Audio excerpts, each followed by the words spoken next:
Nous sommes sur le plateau de Guel Afrique Télévision. Bonjour et bienvenue à suivre ces flashs d'infos sur la chaîne panafricaine. À la une de ce matin, le calme est revenu dans les communes de Kasenga, Kavimwira et Moulongwe après des affrontements entre les forces armées de la RDC et FARDC et des combattants Wazalendo jeudi 1er mai. Des sources locales rapportent des blessés parmi la population civile, mais le nombre exact des victimes n'est pas encore connu.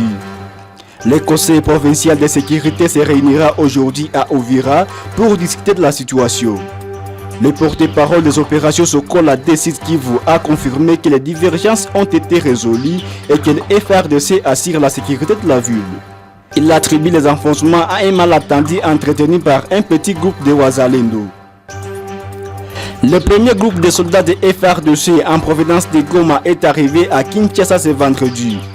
Ces soldats avaient trouvé refuge dans les installations de la MONUSCO à Goma suite à la prise de la ville par le M23 AFC en janvier dernier.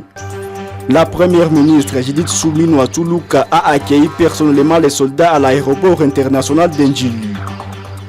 Le président de la République démocratique du Congo, Félix Tshisekedi, se rendra à Libreville ce samedi pour assister à la cérémonie d'investiture de son homologue gabonais, Brice Clotaire Oligui Nguema.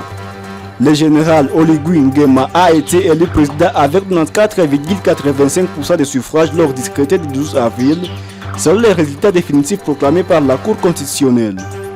La cérémonie d'investiture promet d'être un événement majeur pour le Gabon, marquant le début d'une nouvelle ère politique pour le pays.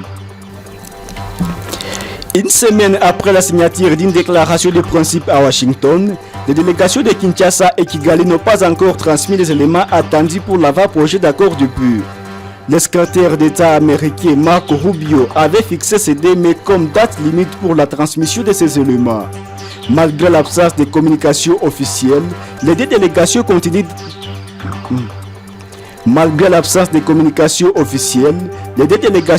de travailler sur leur copie. Ce processus diplomatique, mené en partie par Washington, reste donc inachevé. Il s'agit d'une étape dans un processus qui devrait aboutir à la signature de 3 accords distincts. Et c'est par ici que nous mettons fin à ce flash d'infos sur Guel Afrique Télévision. Merci de l'avoir suivi. Les détails de ces informations sont à retrouver dans la grande édition des 13h. N'hésitez pas à vous abonner pour ne rien manquer de nos prochaines publications.